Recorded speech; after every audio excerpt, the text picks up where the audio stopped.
Muito boa noite, estamos começando mais um Incomodados aqui na minha live, Luiz Machado Oficial. Estarei aqui ao vivo toda quarta-feira às 22 horas, mas fiquem ligados porque a partir de setembro estaremos num novo dia, que será na terça-feira.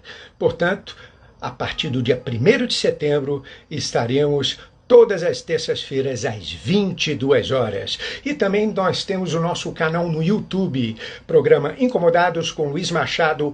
Entre no YouTube e inscreva-se já no nosso canal, porque eu sempre estarei com um convidado diferente, batendo um papo, provocando, instigando, incomodando os pensamentos e idolatrando a dúvida, refletindo sobre a vida e essa desavença social dentro dessa tragédia otimista brasileira. Muito bem, e no programa de hoje nós temos um ator. Mas ele também não é só ator. Ele é um fotógrafo também. Diga-se de passagem, é um dos melhores fotógrafos de cena que nós temos aqui em todos os nossos espetáculos aqui no Brasil, né? Excelente fotógrafo dentro dos teatros, principalmente do Rio e de São Paulo. Mas ele também não é só fotógrafo. Ele, senhores, é um advogado. Especialista nas resoluções de conflitos na área civil, é ainda professor da PUC e já foi presidente de direitos autorais, imateriais e entretenimento na era digital. E, além disso, é advogado de grandes celebridades em nosso país. Ele é Ricardo Breitemer. Vamos ver se ele está por aqui. Vamos ver. Ele já está por aqui. Ele já solicitou. Eu vou aceitar. E o Incomodados está no ar.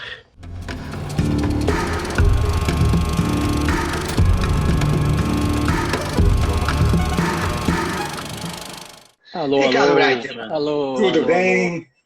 Tudo bem, Ricardo Breitemer? Fiquei até envergonhado diante da apresentação, antes do nosso bate-papo agora. E por quê, rapaz? Mas por quê, rapaz? Você que fala tão bem. Por conta dessa...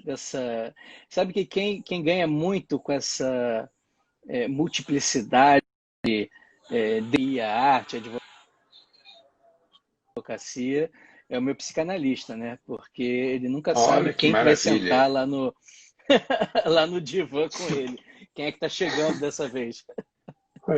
Maravilha. Ricardo, como é que está sendo essa quarentena para você, querido?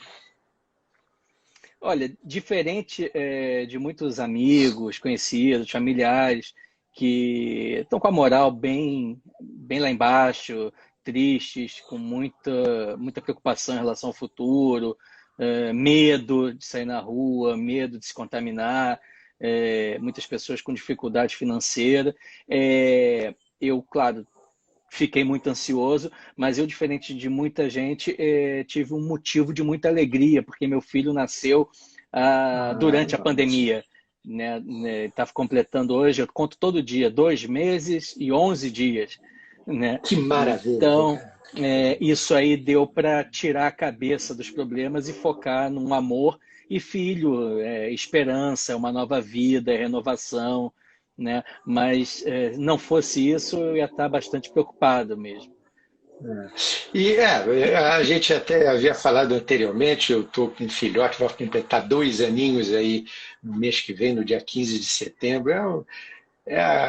Realmente um grande presente de Deus, um amor único e inigualável, né, que a gente tem em nossas vidas.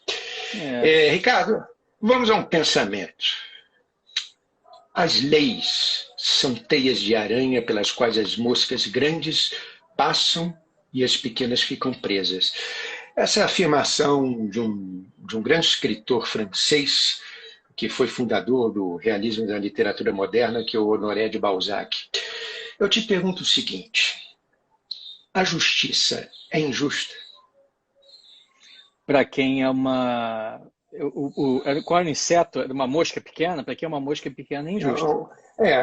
As moscas grandes passam pela teia e as moscas pequenas E o que seria ficam na uma mosca teia. pequena? Né? A mosca pequena é a pessoa que não tem condições de exercer de forma ampla a sua defesa, de colocar as provas no processo, de ter um bom advogado que consiga dedicar seu tempo, sua hora, né, uma boa defesa para essa pessoa, tanto ela quando está na posição de acusada, de ré, ou quando está na posição de autor. Muita gente boa que tem o direito a seu favor, que está com a razão, né, perde a causa porque ela é postulada de forma inadequada quando vai ao judiciário, né? Um advogado que perde prazo, enfim, a falta de juntada de um documento, um argumento que não foi colocado de forma clara para o judiciário apreciar. Por outro lado, a mosca grande, né, que passa pela teia, é aquela que tem a capacidade econômica de ter uma banca de advogados à sua disposição enfim, você pode ganhar uma causa, você pode fazer uma defesa tanto pelo aspecto legal, invocando preliminares, nulidades no processo, como também na parte do direito, né, ultrapassando as preliminares. Enfim, é um mundo realmente, são teias de aranha, realmente. Agora, e como é que é essa teia de aranha aqui no Brasil? Existe justiça aqui no Brasil ou realmente é só apenas um teatro? Tem um autor, né, que escreveu O que é Justiça, um sonho de justiça. A justiça, desde que o homem é homem, busca por essa justiça, de uma decisão equânime. Há quem pense que a aplicação fria da lei é a forma mais moderna de se alcançar uma decisão justa. Há, por outro lado, quem entenda que princípios devem ser aplicados. Você vê que no Código de Defesa do Consumidor, o consumidor, por princípio, é considerado a parte fraca na relação. Até bem pouco tempo atrás, ainda né, no direito trabalhista, o empregado era a parte fraca na relação. Só que agora, com uma mudança de leis trabalhistas, eu vejo que o empregado ficou numa posição de muita fragilidade, né? Então, essa questão da justiça, ela sempre, né, se estudou o que é uma decisão justa, né? Por exemplo, agora, a gente está passando nesse exato momento, quando a gente faz essa nossa conversa virtual, a questão do momento está que tipo de punição deve ser feita a um estuprador de uma criança de 10 anos. E, por outro lado, que acolhida a sociedade deve dar a uma criança que engravidou de forma violenta, claro, sempre vai ser violenta, porque a criança, a presunção é de violência, né? Se tem ou não tem que ter o filho. Então, são várias visões a respeito de um mesmo fato, e eu posso te afirmar que o judiciário, o direito, ele tem as suas limitações quando se fala de justiça. O judiciário não tem, por exemplo, como resolver, desculpa, só pensar, ele não tem como resolver, por exemplo, uma questão numa separação, né, de um casal que tem filhos, só que ele é candomblessista e a mulher é judia ou muçulmana. Qual é a religião que os filhos vão seguir? O judiciário não tem como dar conta desse problema, né? Impor, olha, vai ter essa ou aquela religião. Claro, então, a questão da justiça ela é bem discutida, ela é procurada, e isso foi o que me levou, ainda quando eu estudava teatro no tablado, com a Guida Viana, com o João Brandão, Mortê, lá, a partir das leituras de peças de teatro, onde a gente vê tantos personagens sendo vítimas de injustiça, as tragédias, né, o mundo é injusto, né? E eu quis saber, então, o que é a justiça, que é essa pergunta que você me fez. Por isso que me deixa tão atordoado, né? Porque são 24 anos de advocacia, mestrado em Direito Constitucional, dou aula na PUC já há 24 anos, e até hoje eu tenho essa questão, né? Um sonho de justiça. O que é a justiça? Agora, Ricardo, você falou por exemplo, do caso, né, da menina agora que foi estuprada com 10 anos de idade, desde os 6 anos, pelo seu próprio tio. Né? Eu te pergunto o seguinte: você, primeiramente, você é a favor da pena de morte aqui no Brasil? Não, não sou a favor da pena de morte. É, Tá. né? E agora, eu não vou ser leviano nem hipócrita. Há diversas situações, eu devo confessar, eu tenho que ser honesto, transparente, que a gente fica tão indignado, com tanta raiva interior, que a gente pensa, porra, esse réu, pelo crime que cometeu, merecia morrer. Você pensa no teu íntimo isso. Né? Sim. Você, no caso, Agora, né? pensando na justiça, por exemplo, pegando esse caso em específico, é, o tio, por exemplo, você acha que a pena mais adequada seria a de morte ou não? Não, não. Não. Eu nunca penso que a pena adequada seria a pena de morte. O meu pensamento é de que, Mesmo e a minha num defesa, caso desse, mesmo no mesmo caso num desse, caso desse. né? E isso é uma discussão que a gente teria que ficar aqui muito tempo conversando, porque Com certeza. a tese que eu defendo e eu luto, né, me filio à corrente de que o sistema prisional ele tem que reformar, né, puxar por um lado humano, humanizar o detento. Aí muita gente vai falar, não, mas isso é incorrigível, aquela pessoa ela por definição, por sua formação, né, já está degenerada, ela não tem como se enquadrar para o convívio social. É. Bom, é complicado, né? Bom, o Ricardo, a corrupção no Brasil já afeta milhões de brasileiros já há décadas e séculos, né? Enfim, desde que foi criado esse país, já há corrupção, né? E cada vez mais a gente é prejudicado por desvios bilionários, né? Aí eu te pergunto o seguinte: em um país justo, qual seria a melhor sentença para um indivíduo que assalta cofres públicos? Olha, já o nosso Código Penal já tem a delimitação das penas, a Constituição também garante todos os direitos e as aplicações legais. Eu penso que dentro do que já é previsto no Código Penal, e você tem as agravantes, a partir do momento que uma pessoa, no caso, quem cometeu o delito, é alguém que teve acesso à cultura, educação, estudo, está preparado, não está agindo em estado de necessidade, não tem toda a educação e formação superior para entender que aquela conduta que ele está praticando é uma conduta desviante, tipificada no Código Penal, eu entendo que aquilo ali deveria servir como uma agravante muito severa. Sobretudo porque quem conseguiu, numa sociedade brasileira que é totalmente desigual do ponto de vista econômico, ter acesso a bons colégios, a uma boa educação, tem por obrigação dar o exemplo. Então, a partir do momento que Sim, sim. ela conhece a lei, aliás, existe até o princípio, né, da legalidade, parte do pressuposto de que todos nós conhecemos a lei, né? Mas não é Agora, Ricardo, o que você chama de uma pena severa aqui no Brasil? sempre que eu observo uma condenação penal, ou então até as absolvições ou solturas que os ministros do Supremo Tribunal Federal, volta e meia, deixam todos nós perplexos. Na verdade, eu, como advogado, sei que essa perplexidade eu só posso ter depois de ler a fundação da decisão judicial. Né?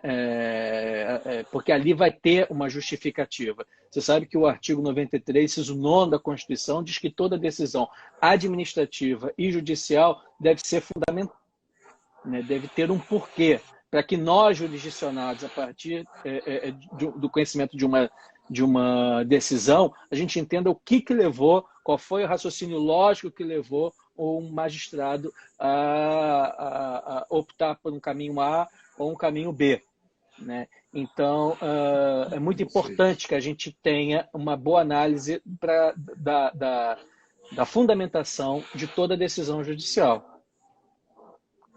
Perfeito, Ricardo. Agora, aproveitando nesse momento, né, dessa pandemia, né, a gente teve vários exemplos, né, de desvio de dinheiro das compras de equipamentos para o combate ao coronavírus, né? Agora, nesse ponto de vista, a gente poderia dizer que esse tipo de crime, neste exato momento, nesse momento de calamidade pública, seria um crime hediondo? Completamente. Hediondo na sua gravidade mais extensa que se possa imaginar. É bárbaro, isso é inadmissível, é perverso e desumano, né? Isso aí é um crime contra a humanidade, né? Isso aí é um absurdo. Sem dúvida. Sem dúvida.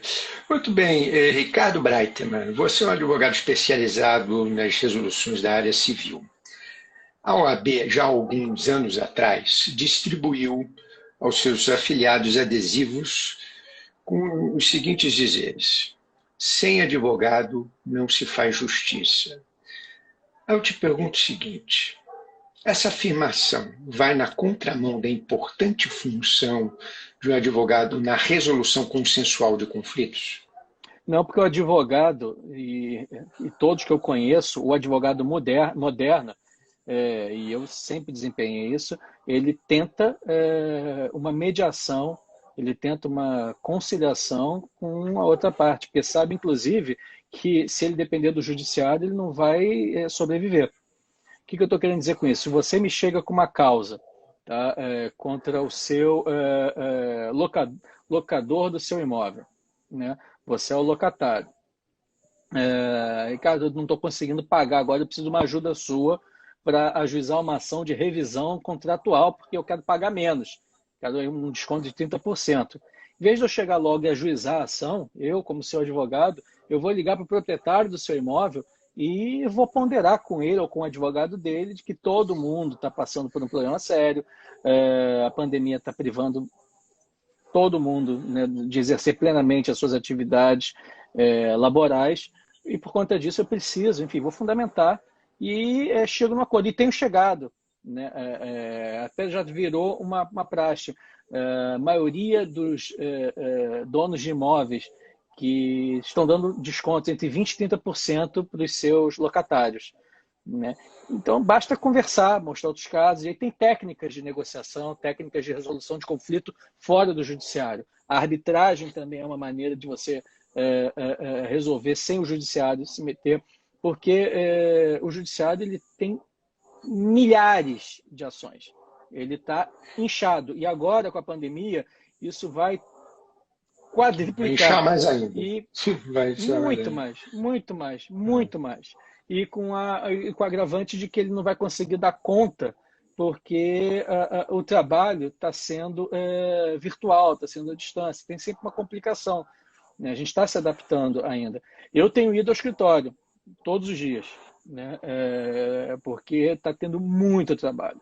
Muito trabalho. Que bom, graças a Deus, né, Ricardo? Que bom. Não sei se vai ter pagamento, mas está tendo trabalho, está tendo. Mas enfim. Mas vai ser resolvido. Muito bem, Ricardo. Você ocupou o cargo de presidente da Comissão dos Direitos Autorais e Materiais e Entretenimento da OAB, do Rio de Janeiro. Eu te pergunto o seguinte: as propriedades intelectuais na era digital são mais difíceis de se proteger? São bem mais difíceis de se proteger. E Por quê? agora, porque, veja bem, no passado você tinha só... bom, no passado que eu digo, quando eu tinha meus 15 anos, né? Você tinha o livro, o CD... Não, CD não. O livro, o vinil, o tape e a televisão e o rádio, né? Então, naquela época, olha que interessante, Lulu Santos já é daquela época, Lulu Santos, Caetano, Gil, Roberto Carlos, Alcione, Lobão, Tim Maia, que morreu, eram artistas que tinham contrato com as suas editoras para que elas, então, colocassem essas obras no comércio, ou seja, transformassem essas obras em um produto vendável e rentável. Então, o papel do editor naquela época era colocar a música numa novela, num comercial, na abertura de um filme, enfim, ou durante um filme como trilha sonora. Então, de lá para cá, né, nesses 30 anos, a gente tem uma enormidade de possibilidades de utilização da criação intelectual, né? Pendrive, HD, CD, internet. Então, é muito difícil a fiscalização da onde vai parar a sua criação intelectual. Se você é autor de um livro, pode acontecer do seu livro ser facilmente, até com celular, transformado em PDF e compartilhado. Interessante notar que quando o Roberto Carlos, né, ele tentou impedir, conseguiu impedir, né, a circulação da sua biografia não autorizada, ninguém achava nas prateleiras das livrarias, mas conseguia achar na internet. Né? É interessante.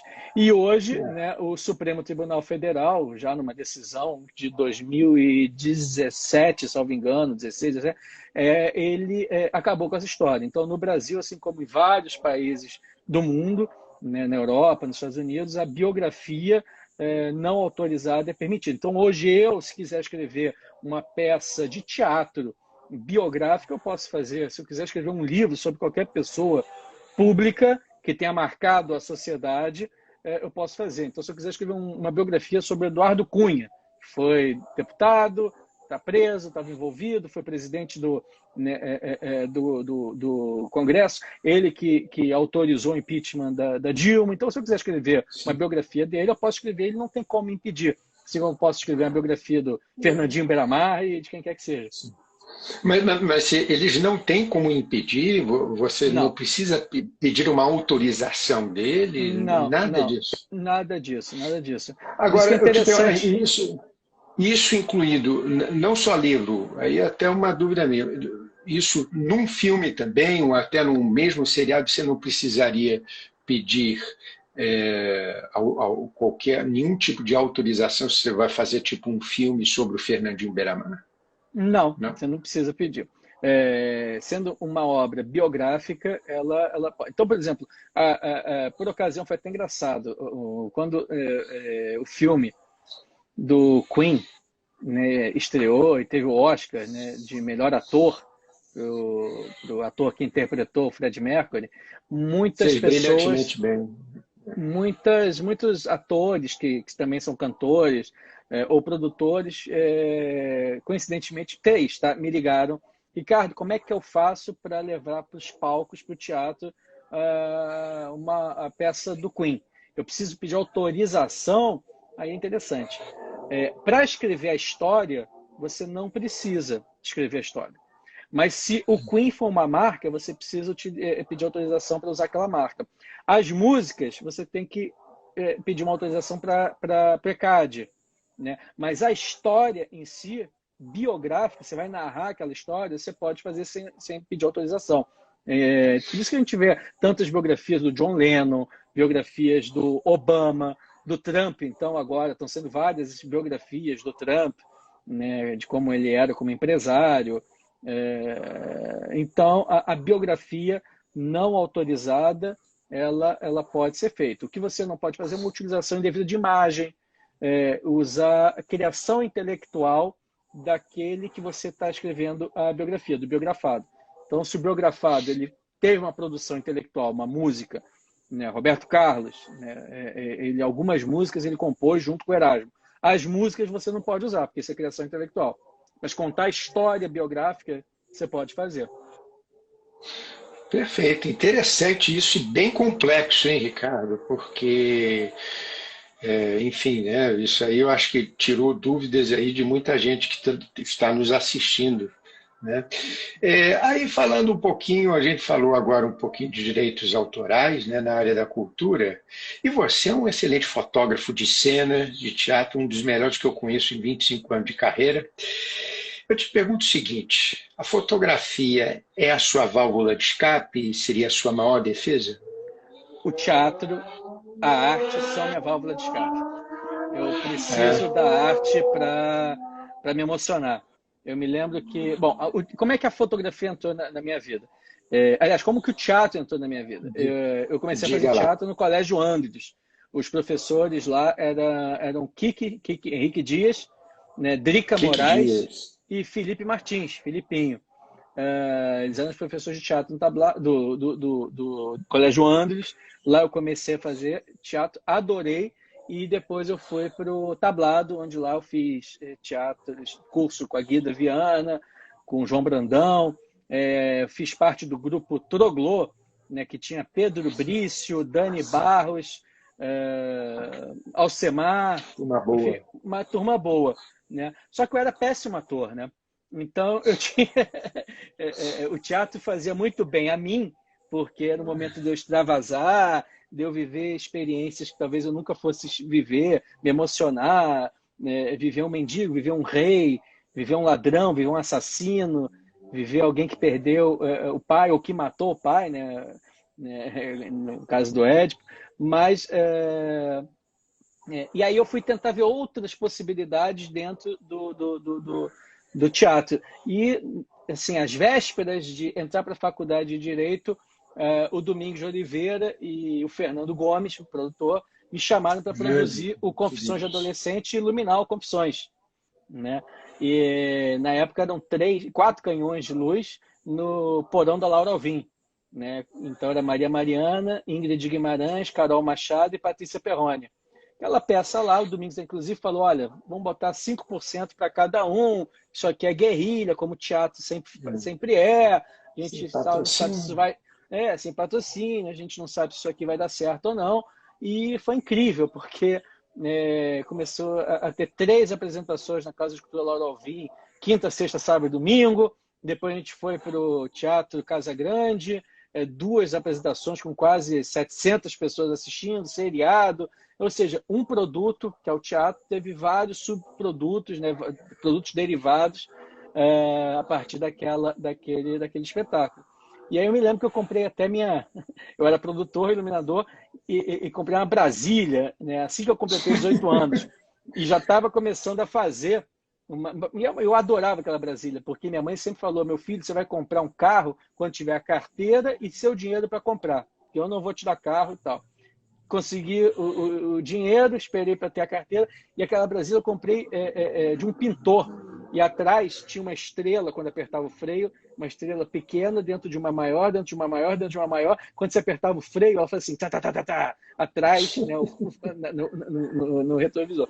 Mas o que acontece? A luz é tudo, né? A luz dos quadros. Você vai no Museu do Louvre, no Metropolitan, né? Eu gosto muito, né, de ver Monet, Renoir, Rembrandt. Você vendo aqueles quadros, você vê, nossa, esses caras parecem que faziam fotografia com tinta, né? E ali está toda a iluminação.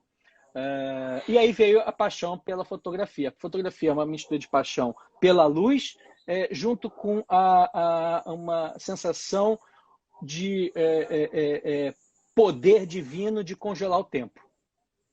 Eu, quando faço um clique, eu tenho aquele tempo congelado para mim, e o que é o tempo? Algo tão inexorável, que nos sufoca, a gente tem que correr quanto tempo para conseguir pagar as contas do mês, a gente tem que correr quanto tempo para conseguir ter um momento de lazer com o filho, com o familiar, a gente corre quanto tempo para se curar de uma doença, né? Então a gente esse desejo de parar o tempo para conseguir ter mais ar, para conseguir dar conta de tudo que a vida nos oferece, né, eu encontrei na fotografia, porque ali eu congelo o tempo, né?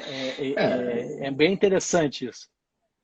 E é lindo isso, porque você faz de uma forma tão magistral, né? Pelo menos as fotos que eu tive do Nefelibato foram realmente uso até hoje, porque são segundos que você pega. A fotografia no teatro é um segundo que você pega, aquele momento que você pega, que nunca mais vai existir. Nunca mais vai existir. Pode ser da mesma maneira, mas nunca mais vai existir.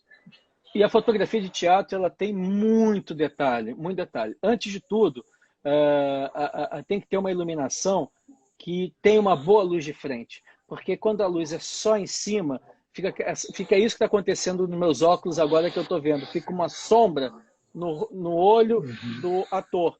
Então é importante ter uma luz frontal, como está tendo aí em você, que seus olhos estão bem iluminados, daria uma ótima foto. O meu aqui não está. Você vê que tem sombra aqui, né? E fora isso, você tem que ter uma aspiração, né? Você não pode estar o momento que a emoção está travada no peito da respiração do ator, né? Quando ele está murcho, né? Com o diafragma lá embaixo, não tem foto. É verdade. Ricardo, vamos voltar um pouquinho na parte do direito. Como membro da Comissão de Direito Homoafetivo da OAB do Rio de Janeiro, eu te pergunto o seguinte: os direitos conquistados ainda são violados no Brasil? Completamente. A gente está tendo agora... O que acontece? A gente tem umas leis que parece que a sensação que eu tenho é que o legislador, que é muito conservador e que sempre atende a maioria do Congresso, né, é formada fala que é o grupo BBB, né, do boi, da Bíblia e da bala. E esse grupo, né, é muito conservador e atende, né, para ser reeleito na próxima eleição, ele tem que prestar contas e conseguir satisfazer os anseios de quem os elegeu, né? E aí, volta e meia, quando se consegue a muito custo uma lei que consiga proteger interesses do público LGBTQI, né? A gente acha que é uma lei que está lá só para uma prestação de contas depois de muita luta, assim como a lei para o trabalhador, assim como racismo, né? Questões que defendem o interesse das minorias étnicas, religiosas. Bom, mas aí o que acontece? Nos grandes centros, Rio de Janeiro, São Paulo, a gente tem delegacias especializadas, né? Então, nas cidades menores, há ainda muita dificuldade de se conseguir um boletim de ocorrência, tá? E agora, no momento que a gente vive, né, o governo atual ele fez recrudescer muito, de forma muito intensa e nefasta, né? A gente falou nefelibato, agora nefasta, a intolerância religiosa, né, contra as religiões de matriz africana, intolerância sexual, e isso a gente tem visto bastante, né? Por outro lado, a gente tem aí a internet, né, que também é perigoso, né, porque a justiça feita pela internet muitas vezes é injusta, né? Mas a gente tem grupos se reunindo, mais pessoas atentas às carências que as minorias têm para se defenderem. E isso que eu te falei agora, as delegacias especializadas. A gente tem delegacia agora no Rio de Janeiro de intolerância religiosa, né? A gente tem delegacia da mulher, né, que são presididas por delegadas mulheres, né, onde fica muito mais fácil uma mulher vítima de agressão ir lá expor seu problema. Perfeito, Ricardo. Agora, aproveitando aí esse assunto que você tocou, a gente está vivendo num momento, principalmente nas redes sociais, de discurso de ódio, de preconceito, de discriminação. E a gente conquistou com muita luta uma Constituição que garante ao cidadão brasileiro a liberdade de expressão. Eu te pergunto o seguinte: apesar de ser um paradoxo, se expressar tem limites? Tem limite. E o limite é a ofensa a um direito de terceiros, tá? Eu não posso também me expressar dentro de um discurso de ódio, né? Morte aos judeus, todos os negros são preguiçosos, ou coisas, todo muçulmano é terrorista, né? Isso é um discurso de ódio, isso já não é um pensamento. Então, a partir dessas manifestações, a lei pode punir na esfera civil e criminal. Na esfera criminal, né, tem lá as penalidades, tem as penalidades, né, que pode ser prisão ou coisa desse tipo. Aliás, bom, só para terminar, a prisão e lá na esfera civil, pagamento de indenizações. O que é interessante é que muita gente fica chocada, mas a piada ela pode ser feita, né? A gente teve o caso do Danilo Gentili, que fez uma piada, bom, diz ele que foi piada, com a Maria do Rosário e acabou tendo uma condenação penal. E aí a imprensa e ele, nossa, é a primeira vez que um comediante tem uma condenação penal por conta de uma piada que fez. Na verdade, e a liberdade de expressão, mas a liberdade de expressão não é salvo-conduto para você agir com calúnia, injúria e difamação, né?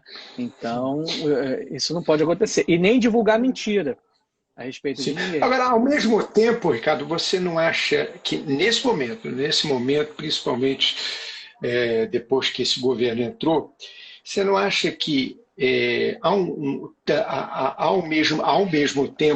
ao mesmo tempo que isso tudo acontece, né, que a gente tem que ter limites no que a gente vai se expressar, também não há um certo exagero em determinadas coisas? Sim, sim, sim. Você diz os exageros das manifestações? Das manifestações, sim, das manifestações, das repressões, enfim. Sim, e o judiciário está lá para fiscalizar e julgar os excessos, né? O que acontece é que é muito casuístico, né? O que eu posso entender que é uma agressão, você como juiz pode entender, olha, isso aí não foi agressão, Ricardo, isso aí foi uma piada de mau gosto, né? Então, tem muitas decisões em que o judiciário fala, olha, o judiciário não é aqui um árbitro para avaliar se a piada é boa ou ruim, né? Então, por exemplo, teve um caso que eu sou judeu e a comunidade judaica, inclusive eu fui diretor jurídico da Federação Israelita por 15 anos, né? Então, eu tive muitos casos de intolerância religiosa em que eu atuei, de racismo, né? Agora, tem umas situações, por exemplo, de novo, acho que foi Danilo Gentili, né? Tentando fazer uma piada por conta do metrô lá em São Paulo, parece que no Morumbi tem muitos judeus, e aí falou, olha, e aí os judeus não queriam aquele metrô naquele lugar, uma estação, ou queriam que fosse em outra praça. Aí o Danilo falou, pô, também puderam, a última vez que o judeu entrou no trem foi parar num campo de concentração. Então ele fez isso em tom de piada e tal. A comunidade judaica ficou indignada, né? Pô, tem que processar, mas não tem processo nisso. Isso é uma piada. Agora, é uma piada merda, uma piada horrorosa, né? Então, horrorosa, sem dúvida. Não tem como punir alguém por uma piada horrorosa. Agora, se fosse falado, olha, tem mais é que entrar dentro que o judeu tem que morrer, aí você já tem... Então, são pequenos detalhes na argumentação que transformam a liberdade de expressão num discurso de ódio passível de punição na esfera civil e na esfera criminal, né? E nesse caso, por exemplo, do Danilo, seria diferente de uma afirmação, né? Porque ele fez apenas uma piada. Agora, se ele afirmasse, o caso seria diferente, certo? O caso seria diferente, com certeza. E o meu modo de atuar, sempre que tem uma questão que ultrapassa o limite do aceitável, do tolerável, eu nunca entro com uma ação judicial direto, nem criminal, nem civil. Eu notifico antes. Vem cá, é isso mesmo que você quer dizer? Você não quer se retratar? Cartão amarelo. Porque se você não se retratar, aí sim a gente vai entender que a tua intenção, você tinha dolo, a intenção, o desejo de ferir, de machucar e tal. Não, desculpa, aí você não tem ação judicial. Inclusive, isso faz parte de uma pergunta do início da nossa conversa. Ricardo, sem advogado na justiça e tal... então a gente não consegue fazer. Você consegue, você pode notificar a parte contrária, mandando uma carta, um e-mail, WhatsApp, tal, pedindo para que ela se expresse ou faça, peça desculpas, ou diga qual era a intenção dela com aquela afirmação. Perfeito. Aí, se ela Muito não bem. fala nada, a gente processa, né? A gente dá dado então cartão amarelo e depois o vermelho e vamos para o tribunal. Não é isso? Muito bem, Ricardo.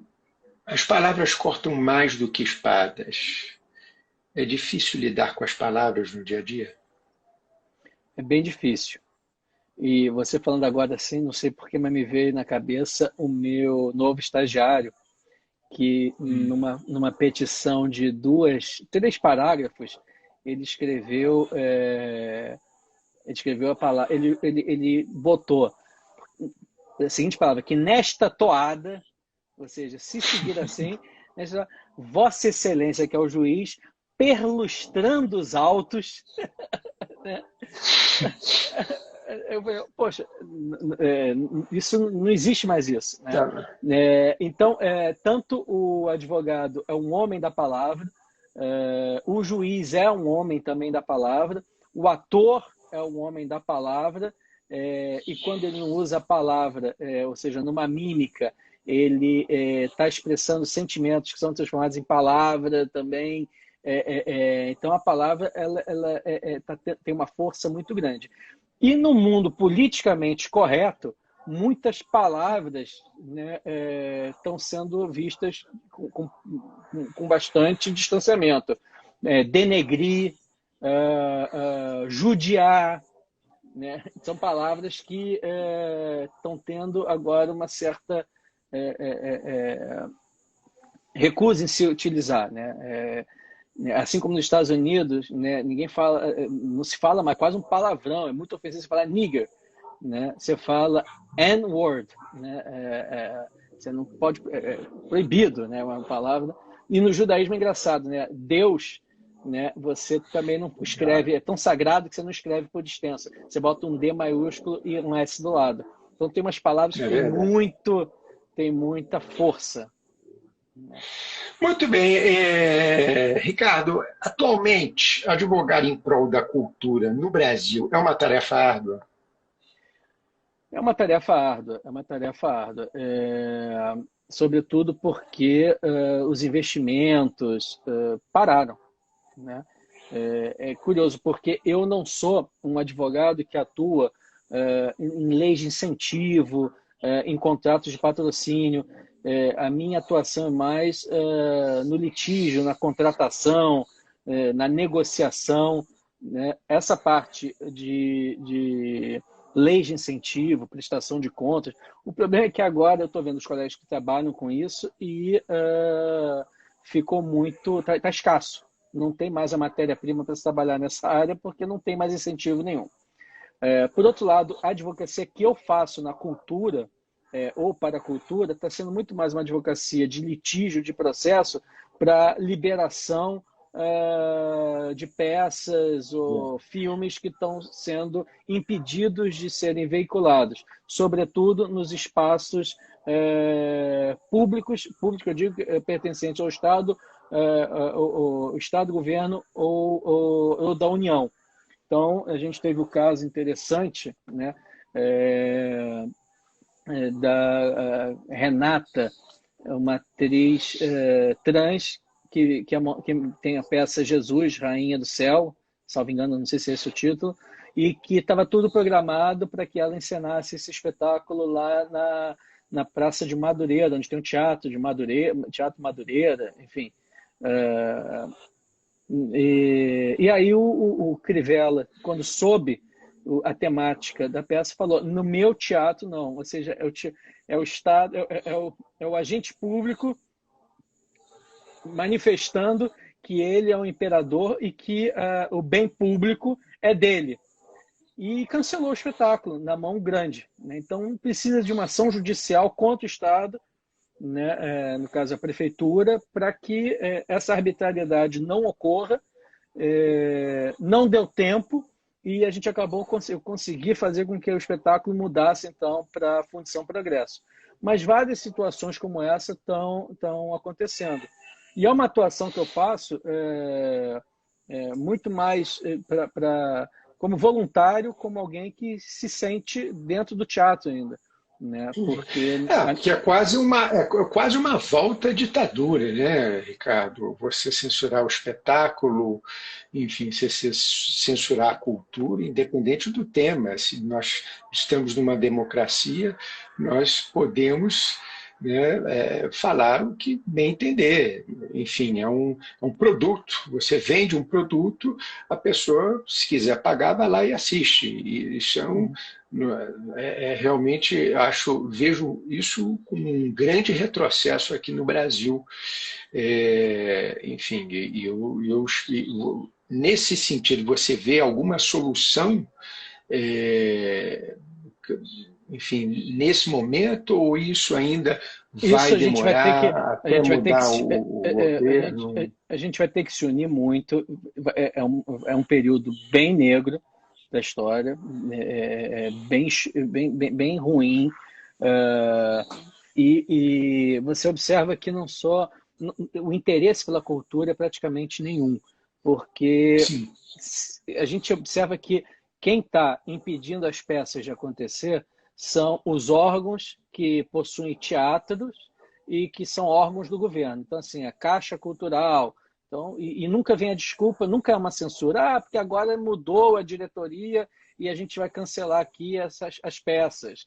O CCBB, que é ligado também ao governo, né? Banco do Brasil, mudou aqui a gerência.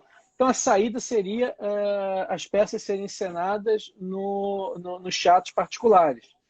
Mas os teatros particulares precisam cobrar caro porque eles pagam um aluguel muito alto, né? E aí o exato. teatro não tem condições de estar nesses teatros dos shoppings, né? Por outro lado, a gente sai do teatro e vai para o livro, a gente vê um momento agora em que não se está cobrando o que seria, né? A gente paga IPVA para carro, né? Eu não sei qual é o nome do tributo que seria, né, o IPVA de jatinhos, helicópteros, iates, né? Não vejo aumentar impostos para isso, que são bens de pessoas que têm condições financeiras muito altas, e, por outro lado, se cobra, se está pretendendo taxar imposto de livro. E aí eu me pergunto, parece que a sociedade, além de cair do cavalo, tomou um coice, porque você concorda comigo que o mercado editorial está falido. Eles foram substituídos por Completamente. drogarias. Você não tem mais livrarias nas ruas. Não. Então, As qual livrarias é o estão fechando dinheiro, todas. fechando todas, qual é o dinheiro que o Estado pretende ganhar ao taxar livro? Porque não virá esse dinheiro, não virá dinheiro algum.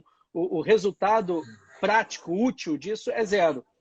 E, por outro lado, o lado negativo é muito grande, porque a sociedade está precisando se esclarecer, está precisando ter acesso à educação, à cultura. Eu devo muito, se eu tenho algum lado humanista e progressista que vê a pessoa que é diferente de mim como sendo como sendo humano, né? Porque eu vi no teatro, no cinema, a dor de um transexual que apanha, a dor de um muçulmano que é vítima de preconceito religioso, a dor do judeu que está lá. Então, se você não vê a arte ela te ajuda a sua subjetividade ficar mais rica, né? Só que a Você sociedade... consegue enriquecer a humanidade, você consegue ver a humanidade de perto, né? Enfim, se sensibilizar com ela. Né? Porque as pessoas que não fizeram teatro, não trabalham com arte, não têm a menor ideia. Enfim, é mais E quem, difícil ter essa visão. Né? e quem não trabalha com arte fica... Quem não trabalha, não. Quem não consome a arte fica embrutecido. E a gente, É a gente verdade. tem, e a gente tem agora uma sociedade de brutos, né? É verdade. Por isso que tem tanto ódio, tanta raiva. E é mais fácil, né, dentro de uma sociedade que não tem subjetividade, uma riqueza interior, uma riqueza artística, um contato com a arte, é muito mais fácil você dominar e incentivar elas como se fosse um lutador de MMA, né? É isso que a sociedade está. Sem dúvida. O que falta nesse país, né, que é a cultura. Muito bem, Ricardo. Agora me diga uma coisa. Quais dos casos entre celebridades ou pessoas públicas que foi mais complexo do qual você já defendeu? Olha, tem muito caso. Todos os casos têm as suas complexidades. Eu vou citar um caso que não é de uma pessoa pública, mas é um caso que me marcou muito. Não cobrei, não era um caso de honorários, assim como esse caso. Tem vários casos que eu atuo e que eu não cobro, porque eu acho que precisa, é um dever meu, é minha retribuição por tudo que a arte e o direito me deram. Então, tem várias ações que, como foi esse da Renata, né, com Deus, a rainha do, eu não sei se é do mar ou do céu, mas enfim, Eu também não me lembro. que foi uma situação muito interessante que marcou minha vida. Eu chorei, foi um negócio às vésperas do Carnaval de 2008, a Federação Israelita do Rio de Janeiro descobriu que a Viradouro vinha com um samba enredo que se chamava É de Arrepiar. Legal. Então, o frio é de arrepiar, o amor é de arrepiar, o sorvete, o doce é de arrepiar, enfim, barata, os insetos são de arrepiar, né? E aí queria falar que o nazismo é de arrepiar, né? E aí eles fizeram então um carro alegórico que era uma espécie de fossa, daquelas fossas de mortos da Segunda Guerra, né, onde tinham milhares de pessoas que eram enterradas juntas no mesmo, tudo empilhado, esquelético. Então, eles fizeram essa coisa que eram vários judeus né, empilhados. A comunidade judaica ficou, olha, mas isso aí no carnaval, na avenida, pô, isso aí que tá esquisito. Vamos botar uma faixa para contextualizar essa história, o Holocausto nunca mais. Não. Então tá bom. Então deixa rolar, a Federação Israelita contrariada, deixa acontecer. Só que na véspera do carnaval, era uma quinta-feira à noite, a gente descobriu no site da Liesa que, além do carro alegórico, viria um sujeito fantasiado de Hitler sambando em cima dos corpos. Né? E aí a Federação Israelita falou: isso não é possível, de jeito nenhum. Então eu fui, eram 9 da noite, eu voltei para o escritório. Existe o juiz de plantão todos os dias do ano, inclusive no Réveillon. Ali na portaria do fórum e na garagem do fórum central tem um juiz, um promotor, um defensor e também tem um desembargador que fica de plantão, só que ele não dorme lá, né? Ele fica em casa. Mas lá tem dormitório, tem todo um aparato, né? E aí eu fui então para o juiz de plantão e falei: olha, a gente tem que tirar esse carro ofende a memória de milhões de vítimas do Holocausto, coisa e tal. E antes do juiz analisar o caso foi para a mão da promotora. A promotora me chamou. Ela falou: doutor, eu entendo, eu acho também muito mau gosto, só que eu não vou tirar o carro do Holocausto. Eu falei: mas por quê? Eu vou opinar, o Ministério Público opina, tá? Eu vou opinar por não retirar o carro do Holocausto. Eu falei: mas por quê? Porque, se você olha para mim, eu sou negra, né?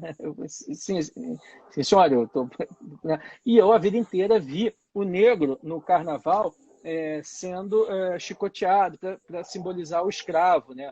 Então tinha lá sempre o escravo sendo nas alegorias, nas fantasias e tal. E isso também me dói muito, porque meu avô foi escravo e coisa. Então eu vou opinar. Isso é história, não tem como tirar a história da avenida. E o Hitler também foi história. Só que aí eu venci com um argumento, porque tem a lei que proíbe símbolos nazistas, e o Hitler é um símbolo nazista, né? Mas ali mexeu muito, e ganhei o caso. Tá? O carro do Holocausto foi retirado, a Viradouro não recorreu, não entrou, e eu falei: olha, se isso ofende o movimento negro, eu advogo para o movimento negro. Vamos lá que eu atuo, claro. né? Então esse foi um caso que me marcou muito, porque eu vi o outro lado de uma outra dor que era parecida com a minha, mas estava, enfim, já institucionalizada. Só que de uma outra forma. Claro. De uma outra forma. Muito bem, Ricardo. Vamos então, bate-bola. Eu vou falar uma palavra e você vai me responder apenas com uma palavra, ok? Ui. Vamos lá. Vamos lá. Direito. Luta. Ator. Vida. Imagem. Luz. Professor. Dedicação. Saudade. Da vida sem pandemia. de ir ao teatro. É uma palavra... Censura.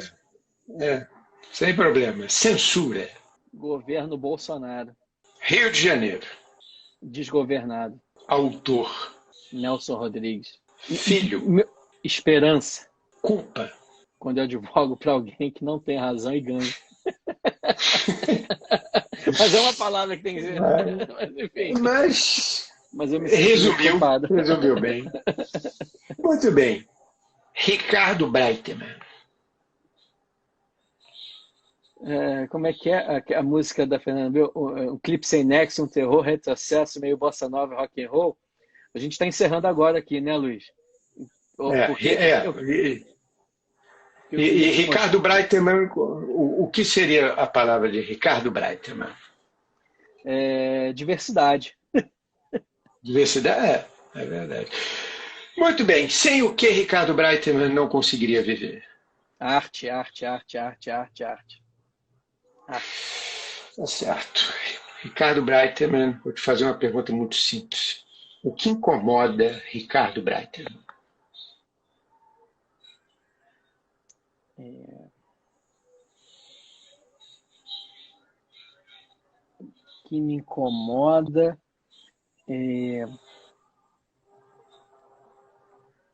injustiça.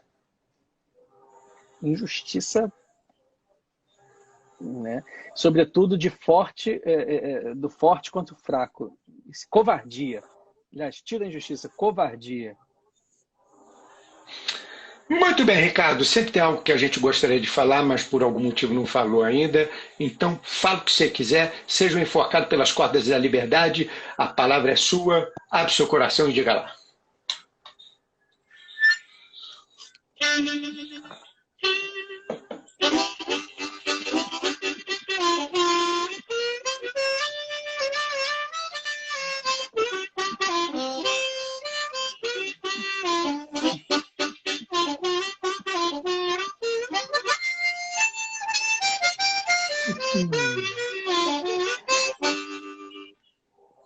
Maravilha, Ricardo Breitman, grande, aí mais uma função, grande músico, grande gaita, lindo.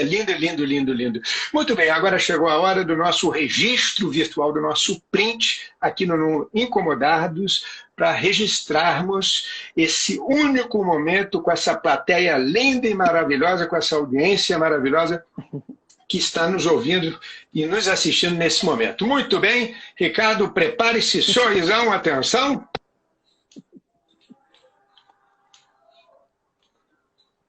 Pronto, feito o nosso print. Ricardo Breitman, muitíssimo obrigado pela sua disponibilidade de tempo. Adorei ter conversado com você. Para mim foi uma honra e um prazer.